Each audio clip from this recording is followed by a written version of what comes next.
I ain't gonna lie to you guys.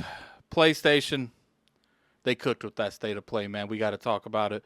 What's going on, you guys? Gaming Addict here, coming at you with another video. Today we're going to be talking about the games that was announced at the state of play today. Uh, for the most part, when it comes to state of play, I've never had an issue with them, but I've always felt like they were definitely a little bit underwhelming for the most part when it comes to these. I tend to like the term that PlayStation used, PlayStation Showcase, because I've always felt like that terminology always leads to a higher presentation, more, desired games games that I would particularly want. So that's generally what I try to like revolve that around. But when it comes to this particular state of play, I actually feel like they could have announced this as a as a showcase. I don't know. Maybe you guys think maybe showcase still wasn't the terminology they should have used. To me, this was a showcase. If they would have announced anything as a showcase, it should have been this one. So let's go into a couple of them. I'm not going to go over all of them. You guys can go watch it. I reacted to it on the Iron Lords podcast channel with the other lords. But there's some hints here that doesn't really have a huge thing with me, but I know some of you really love. First off, the Legacy of Kain. Never really was a fan of this franchise. I don't know if I should be excited about it. They are bringing it back now. The other two of my podcasts was losing their mind with this one. I have any form of nostalgia with this game, so wasn't really hitting me like that. It's definitely a game I'm probably going to stream and review, but it's definitely something that I know people have been waiting for a long time. So kudos to them for actually getting that game, because I know some people are really excited for that. Now, Rayman. I did play Rayman back in the day. I was a fan of the Rayman franchise. I think I played Rayman Returned. Maybe it was on the GameCube. I don't know. Guys, it had like a blue background. I couldn't tell you what platform it was on, but I played one of the Raymans. I didn't play the older Raymans, the ones that they're really doing when it comes to this. But I do know the Rayman franchise. I'm just not necessarily, 100% with that franchise. New Castlevania. I am a Castlevania fan. Maybe I'm not as a big fan as some of you guys, Symphony of the Night, games like that. My favorite Castlevania game, ironically, and I'm sure some people are going to get on to me, is the game Innocent Devils, the ones that was I think it was called Curse of Darkness. You wasn't a Belmont or anything like that. You was actually one of Dracula's people. He controlled the Innocent Devils, Hector and Isaac. And I can't remember. I think you were either Hector or Isaac, one of those two. But yeah, so there was that particular one. I'm very interested to see that Castlevania. I think it was a remake of an older one. I'm not really too familiar, like the NES and type of NES and Super NES. I'm not really particularly sure on which Castlevania that was. It did look like they said it was a older game being brought to a modern. I don't know. Should I play that game? Feel like those older Castlevanias are really loved, and there's probably a reason for that. Marathon was at this event. You guys know I'm very in the middle of Marathon. I used to be 100% on the other side of Marathon. Not really excited for that game whatsoever.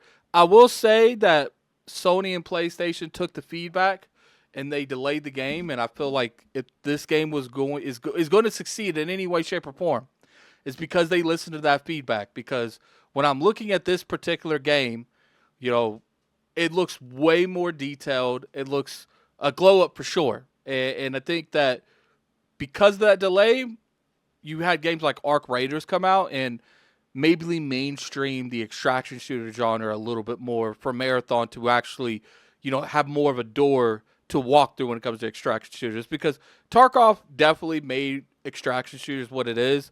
And I would say even The Division, the Dark Zone, huge thing that they did. They definitely popped off with the Dark Zone.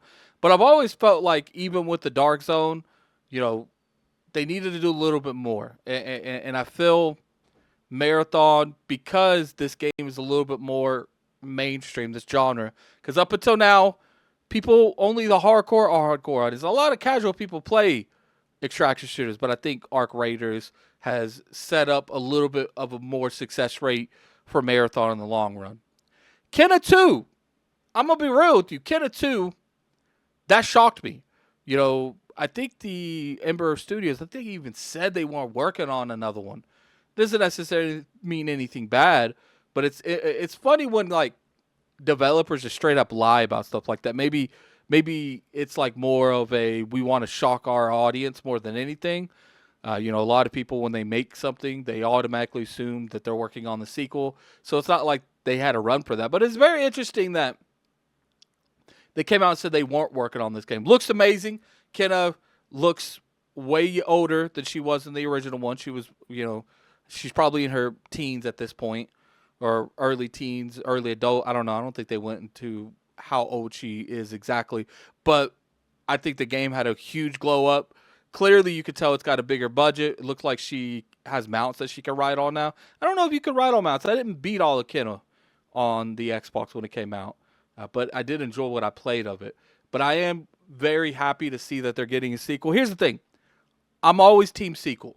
I feel like every studio deserves the opportunity to take the foundation of the games that they made and improve on it. And I do feel, and particularly with this game, this does have a foundation that is easily improved on. And I'm glad that, whoever funded it, if they self-funded it, if PlayStation helped fund it, I'm glad that it was funded. So Ghost of Yotei was here. They released Ghost of Yotei Legends. For those of you that didn't know, Ghost of Tsushima had the same thing. It's kind of like a cooperative experience where, you do raids. I loved Ghost of Tsushima. Never really got around to playing Ghost of Tsushima's Legends mode. But I was always interested in it. I just never could find people to play it. But now with Ghost of Yotei getting their own Legends mode, kind of makes me curious on like going back and playing Ghost of Tsushima's Legends mode. It is kind of a raid-like experience, and coming from like a Destiny background, that definitely appeals to me. And I think I'm willing to give this a shot. I still haven't played Ghost of Yotei yet. I played like probably an hour of it. Need to go back to it. But this is definitely something that I'm very interested in the long term. Now, Metal Gear Solid, the Master Collection, Volume 2 was here. Never been a Metal Gear Solid person, but this definitely looks appealing to me. I'm kind of interested in how they handle this aspect, because I know they just remade the second one. Now, are they not planning on doing that with more of the older titles, or is this going to be, the bulk of where this comes from, or are they going to do both? Most likely they're going to do both. They know they can make money doing both. Now, we'll get into a little bit more of the nitty-gritty. We got John Wick. John Wick, I believe it was Saber. The company that is making this has definitely been proven they can make games like this. I'm very curious if they can pull off a John Wick game. We did see some of like the animations. I would say that looked like vertical slices of the animations in terms of how he would handle people in like combat. It is supposed to be a variety of gunplay and melee. So it's going to be interesting because that is John Wick. John Wick is like a moving, destructing machine. So he needs access to both of those type of gameplay elements. So that's going to be interesting. We did see the 007. We've seen this game a variety of times. So it is kind of interesting that this game's still here again. Very curious to see exactly how they do something like that. They did get a God of War, because we're about to get into the God of War aspect. God of War 2D is out. And it's like the Sons of Sparta or something like that. I saw someone say it's a co-op. I'm not entirely sure. I haven't looked at that myself. I believe it's a $30 game. So, it could be a variety of stuff. It does look like on the website itself, it says that it's a 1 to 2 player game. I know a lot of people were disappointed because they were like saying that is like their, one more game. I don't believe that's their one more game. Their one more game was God of War Greek trilogy. Now, I feel like I would have been a little bit more understanding to the people that was disappointed if this was the only game they showed, was the 2D out. Now, I do feel that games like the Castlevania made that game look way worse than it actually is. I'm not the biggest 2D person. I enjoy a good 2D, especially platforming. So I can understand the perspective on that. But I do think people, they're reaching a little bit on that. And then we get to the one more. Suros was there. Let's talk about Suros. I, myself, am not the biggest hypeness when it comes to this title. It's nothing against it. Returnal didn't really jump on me as much as I would have liked it to. I did play it. I streamed it a few times, but I never really got into Returnal. So I'm just looking at this from the perspective that's like, am I going to care about this game? I don't know. We'll have to see. Game's getting closer and closer to launch. We're going to see when it comes out. But then we get to the one and the only, the God of War trilogy. I love God of War 1 through 3. God of War 3, in my opinion, is the best action adventure game ever made. Best God of War action adventure game. Best action adventure game, period, ever made. It is so phenomenal. Now, I don't mind 2018. I didn't mind God of War 2018. I thought that was a solid experience. I did not like Ragnarok as much as everyone else did. I thought it was a lot of loopholes. There's a lot of story elements that did not resonate with me. I played that game from beginning to end, and it didn't hit me like 2018. I felt like they kind of try to like live too much off of 2018 and not be its own game. But it doesn't mean it's like necessarily a bad game. I would just say it's probably one of the worst God of Wars they've ever made. Like, because I still think God of War 3 is the best game they've ever made, and God of War maybe 2, then 1. I don't know. Maybe 1 or 2018. I don't know. Maybe 2018 is on par with 2. I really like 2 as well. It comes down to it's just like there's a lot of aspects that goes into this. God of War is a phenomenal franchise. Very interesting to see that Sony is highlighting Kratos' old days instead of like highlighting Atreus' games. I feel like they know that those games won't necessarily bring in the money that they want, so it's best to go back and remake the trilogy. Now, is this trilogy going to be all 3 games in one, or are they going to release the games one by one until they have all 3 out? Because it is remake. They use the word remake, so we'll have to see exactly how that works. Look, at the end of the day, Sony absolutely crushed it. I'm going to be honest with you. They did a good job presenting their games. They did a good job getting games that would appeal to me.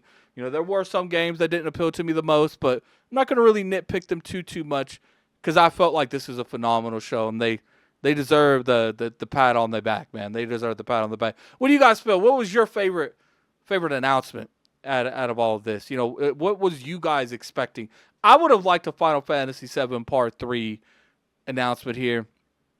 I kind of felt like it was a little out of the ordinary. I know a lot of people are going for Resident Evil 5 2, which I was hoping that would be here. But the fact that Requiem's that out makes me do think that they're going to wait for that announcement. But it was always a possibility because, they just did that rating system. So, it's always that possibility. But I'm very curious to hear what you guys have to say in the comment section below. I felt like regardless if it didn't hit some of the games that I particularly wanted to see here, they showed me a lot. And gaming in 2026, it's a crazy year, man. Control was there. Finally gave us a release date, which is interesting. Beast of Reincarnation was at this event, and they gave us a release date for it, but not at the showcase where it was like one of the main games there. It's kind of interesting how that marketing went. But anyway, put in the comment section below. I'm very curious your guys' opinion. And if you guys enjoyed the video, hit that like button. Is always appreciated. You can always sub to the channel. We make weekly content on here. We cover a lot of news. We do a lot of, I think I'm going to use shorts for more news going forward instead of like videos like this where I'm going over how I feel about like a bunch of games. Cover more stuff like I did the Crackdown video. Obviously, my reviews. Still going to do my, daily sales. Might make some of those shorts as well. But anyway, hope you guys have a great day. And until next time, this is Gaming Act. I'm out of here. Peace. Ooh, that was great, man. I was intrigued. The bulk of that. I'm glad that they ended it with God of War and not Marathon.